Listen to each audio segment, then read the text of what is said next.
Hello, Saberland. Vader's Vault here with a brand new saber with a familiar name, some familiar design cues.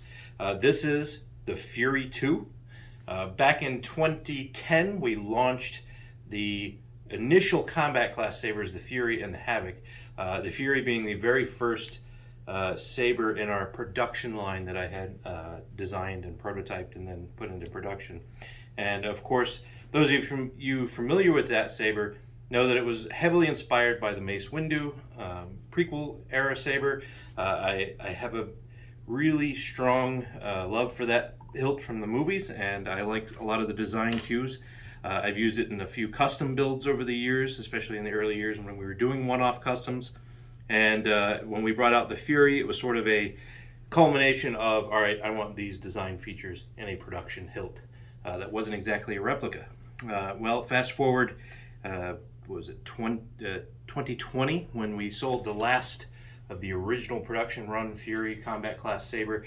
So it had a 10-year run, which is pretty good. And I always wanted to bring it back, but with some updated changes to more reflect where we're going production-wise and design-wise. The original Fury was a very slender hilt, so that sort of limited us into what topographical features we could have on it. And so this one, we wanted to bring back some of the familiar cues, the grips, the rings, the radius emitter with the rings and the vented holes up here that we brought in from the Mace before. But I also brought in some cues from other custom designs, one of which was a Mace-inspired saber we did back in 2009 called the Invictus, and that one had a shroud at the front. But I didn't want to just put a shroud on the saber. I wanted to really incorporate it into the design of the hilt. So as you can see, it is actually machined such to where it fits into the upper part of the emitter. So the diameter of the shroud here and the outer diameter of the upper emitter are the same. So they are one congruent fitted piece. And it carries through to the bottom. So we have a longer sort of spear shape on the upper shroud here, and it carries through to the bottom just in a shorter version there, so as to not interfere with the retention screw. And that is covering sort of a detailed, grooved area that has, some tapers, some chamfers, and some a radius cut into it, a very subtle radius. Very comfortable to hold. Everything's chamfered and sloped to where when you put your hand over it, nothing is a sharp or even a hard edge. So a very great integrated design feature that I'm really happy with. We've got the groove in the upper spear here that we've incorporated a lot of inlay options and powder coating options, which I'll get to in a little while. But as you can see, we have some familiar versions. We've got our standard machined finished version here. We've got our Shadow variant there. We've got our Elite, which is, of course, the multicolored powder coating. And this is something we haven't really done since we've been doing combat class videos, but I've never really shown off our custom stuff. A lot of people talk about it. It's posted all over social media. I think that we're the best at what we do in the world, but we've never actually shown it off in the video. But when you buy a saber from us, you don't have to just get the stock configurations. We're a full custom house here. We do everything. So as you can see, this bad boy here is fully customized with all sorts of acid etching, custom powder coating, abalone inlays, laser engraving, almost the full gamut of everything we offer in this one hilt that we wanted to show off for this video. So we'll get to all these individual and we'll go over the different features. Apologize if it gets a little long-winded. There's so many options to go over. Very much like our Promethean saber, there's so many different materials you can choose to customize the hilt to your desires. All right, so we're going to go tip to tail and go through some of the options. All of the sabers in the different finishes will come with a standard set of hardware as stock. The shrouds are all aluminum as standard. They will come in a non-bar graph configuration as seen here. You can see here all the ones we have here in the video are sort of dressed up with different options to sort of show some of the different upgrades you can choose. This is the bar graph option. It's 8 individual little holes. That's because we're also launching another brand new feature that we will talk about in a moment. But the standard shroud has no holes in it, so it's just a plain finish on the side there. The aluminum hardware for the switch main bezel, the inner switch button, and the auxiliary switch come standard with aluminum. But like some of our other models that we've showcased, the Aggressive Negotiations, the Ardent V2, those you can choose different metal options and different lighting options as well for the switches. The shrouds also will be available in different metals. As you can see here, we have the aluminum, which is standard. We also have copper, nice, adds a really great weight to it, and we also have brass, which also adds some great weight to it. So, and these are genuine metals, so it's not powder coated stuff. It really adds a great feel to the saber. Moving backwards, we've got the grip area. On the previous Fury, we sort of had it standard with rubber grips, but we found a lot of people asked for either no grips or they wanted different kind of grips. We did some customized grips. They wanted inlays, they wanted powder coated stuff in there. So we decided to go with no grips as standard, and we have a plethora of grip options that are going to be available. Everything from the standard rubber that you see here, all the way to different metals. So this is the aluminum set that you see here. We also have genuine copper and genuine brass that you can choose as grip materials. Along with the different metals that the grips come in, they come in different heights and finishes. So for the different metal grips, you have the short version and you have the tall version. I don't know how clear it can show up here on the camera, but the tall version is significantly thicker or taller than the short version. Just depends on how it sits in the hilt is how it affects what it looks like. Then we have the difference between the brushed or the mirror polished on the metals. Hopefully the lighting here can pick up the difference in surface treatment there. Like here we have the brushed finish on the aluminum, and then right next to it we've got mirror polished copper, and then of course brushed copper there. We also have the different wood inlays similar to the Promethean that you can choose for grips, and then of course our different colors and patterns of the abalone or mother of pearl, as seen over here with the purple. So those can be chosen for the grips. This groove in the upper shroud can also have an inlay option as well. So you'll be able to choose abalone or wood for the inlay up there. So a lot of different customization options just in the outer finish, and that's not even getting to anything that you want for etching or anything like that, or even custom powder coating.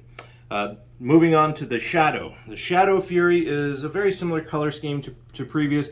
We did add some black powder coating at the very tip just because we felt it was a little bit more barren just leaving that all aluminum. So we do have the black and aluminum theme going with it. Again, the hardware, the switches come standard aluminum. You can change those metals as well. This will always be left bare in the shroud, and then the grips as well will be standard with no grips. But I do feel that the aluminum grips there really make that shadow pattern pop. The Elite, very similar to other Elite models, you've got an accent color that goes in certain areas. So up here at the emitter crown, under here the forward rib section under the shroud, and the rings on the grip, and as well as the rear cap and ring at the pommel are all your accent color areas. So in the Elite drop downs where it says accent color, that's what it's talking about. That's where it goes. Then you also get standard flat black in the forward groove and flat black on the pommel band here. That is standard for the Elite. Again, with the different metals for switches and different grip options and even inlay options that you can choose. And of course, on any model, you can choose your different shroud materials, your different button materials, your different grip materials, and you can even choose whether you get bar graph or no bar graph on any model. There is also a leather grip wrap option similar to our previous Fury LG model. It is going to be available in all the different color leathers that we offer currently. It's going to be a specially designed grip, so it won't have the milled slots in it for the actual grip material. It's actually a specially designed and turned grip that is turned at a lower diameter so that when the leather is on it, it fits perfectly topographically in the grip without sticking up beyond any of the other features. There will be pictures on the website of one of those grips on a saber, so you can see what it looks like. That is also available. Moving on to the custom one. This is something that we were really quite happy with. Custom finishes. We chose to do more of a old Republic, High Republic, epic, fully etched awesomeness on this saber. We want to just go all out We did a brass shroud with etching on it. Did a custom surface finish on everything. We've got the gold raised areas, so the raised parts of the etch is powder coated in gold to go with the brass. We've got text, which is reads "Luminous beings are we," and we've got our Old Republic galactic cog there. This one also has the bar graph in it, and it is inlaid with purple abalone, or purple powa if you're looking at it in the drop downs, both in the forward shroud groove as well as in the rear grip, which also continues etching pattern on the rear of the grip and into the pommel. And the pommel, of course, has a lot more gold on it too. We did go with a lighted main switch and lighted auxiliary switch on this one, just to sort of give every single option that we could get on this saber. On the switch, this one does have an aluminum bezel, but it has a custom finish on the aluminum, more of a satin surface treatment to match the satin and silver of the rest of the hilt. Just so we wanted to be, thematic with that.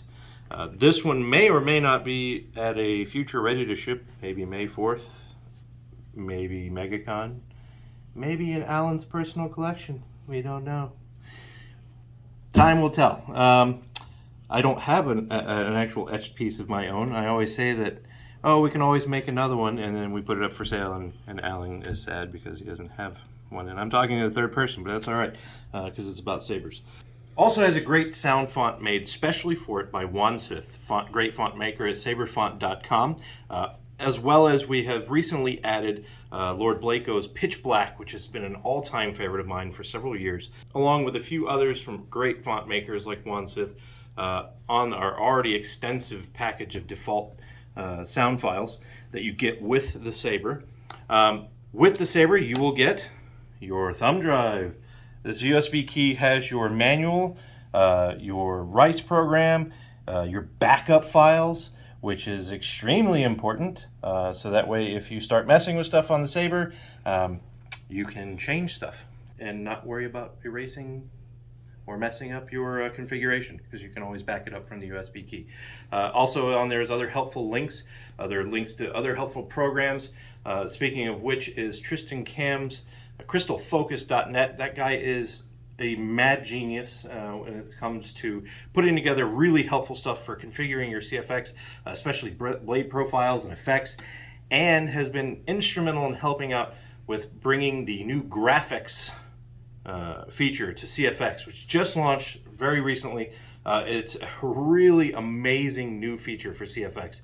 It's basically a way to get any blade effect or even accent effect just by drawing a picture, basically. I'm going to simplify it that way, but you basically just draw a picture in either Paint or Photoshop or any other picture program or paint program that allows you to basically do pixel art.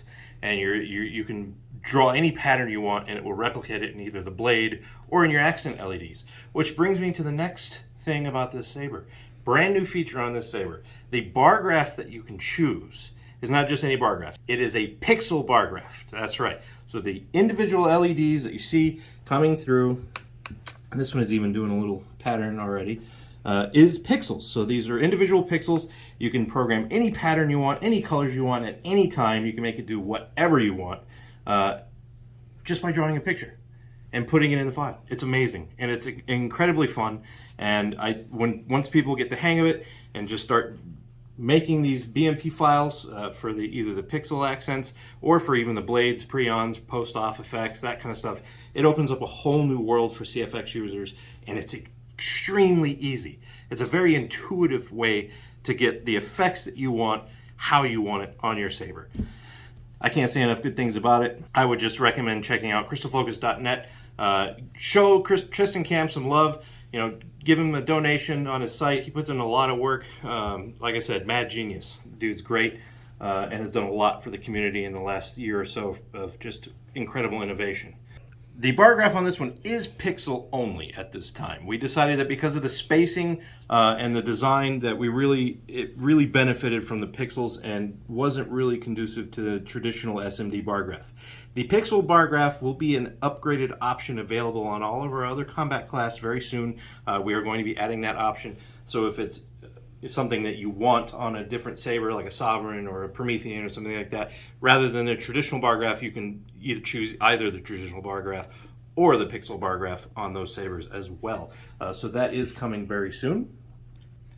All right, let's go over some of the operations while the saber is on. And to do that, I'm going to use the custom boy here. We're going to wake it up.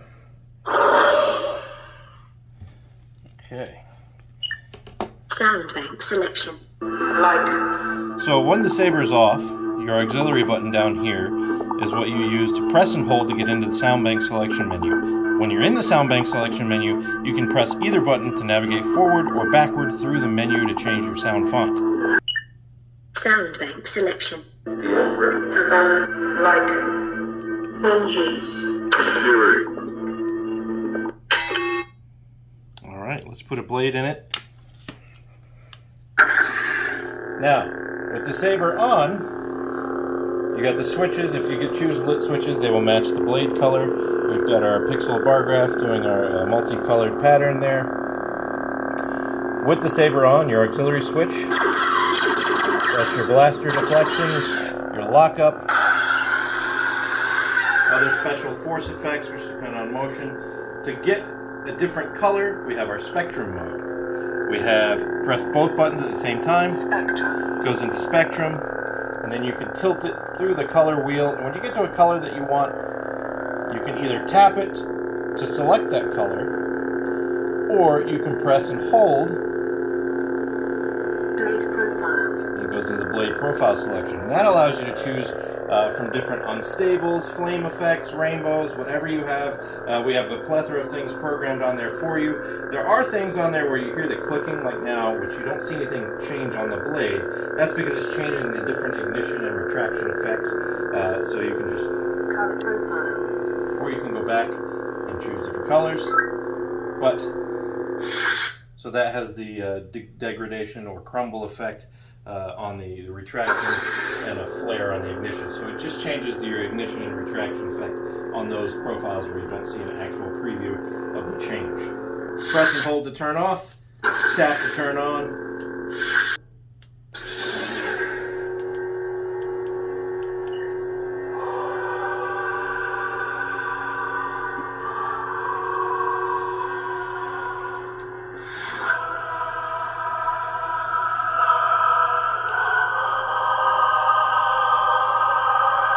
And of course, the awesome iSaber mode,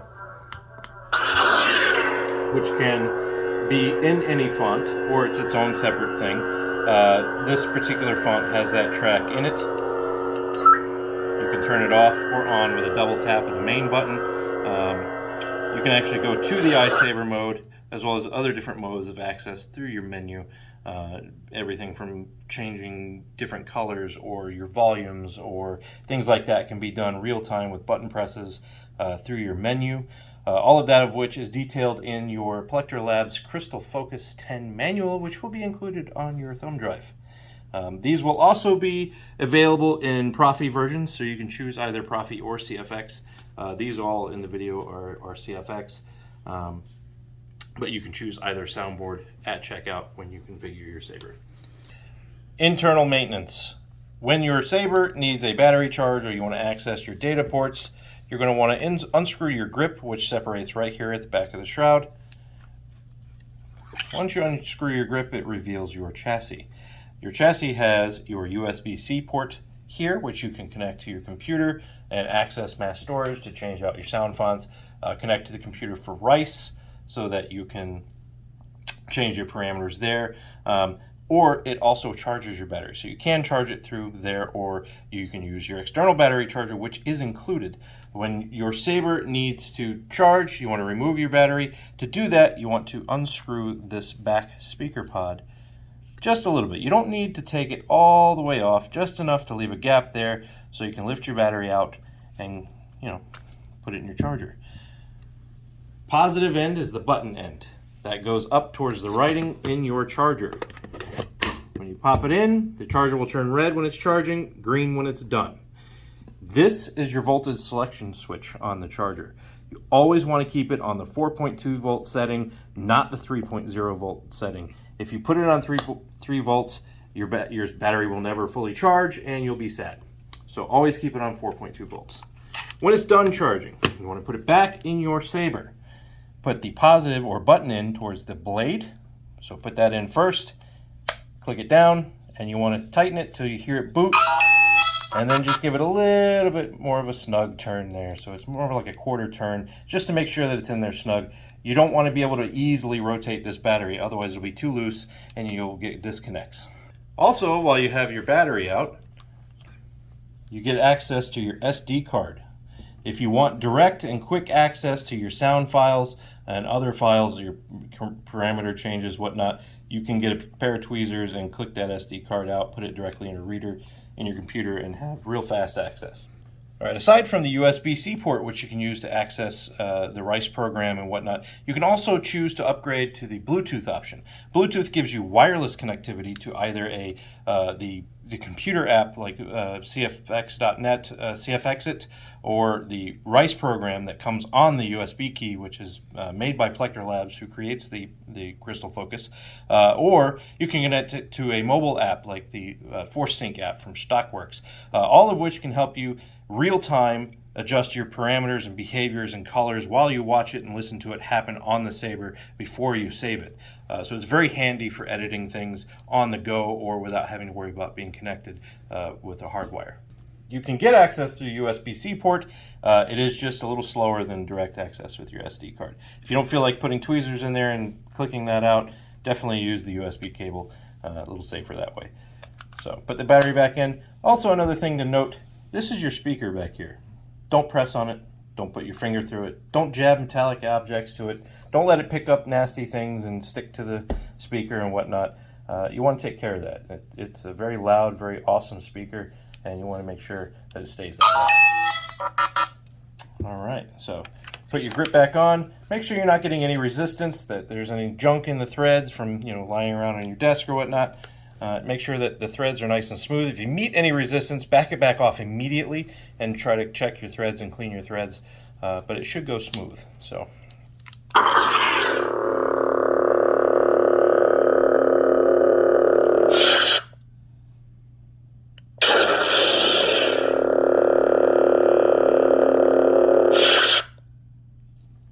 Nice pixel action there.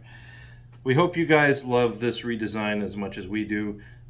Like I said, the Mace Saber and the variants that I've designed and custom built over the years are very special to me. So I was very excited to be able to get a chance to bring the Fury back. We've had a lot of people asking when we're bringing the Fury back, and I've had to delay them for 2 years because I just wasn't sure how I wanted to do it. But here it is. The Fury V2, made right here at Vader's Vault in Georgia in the United States, 100% complete. And we're very happy with it, and we hope you guys will be too. Check it out Friday, February 25th, 2022 at vadersvault.com. Get your sound fonts from saberfont.com and enjoy your lightsabers. Fury.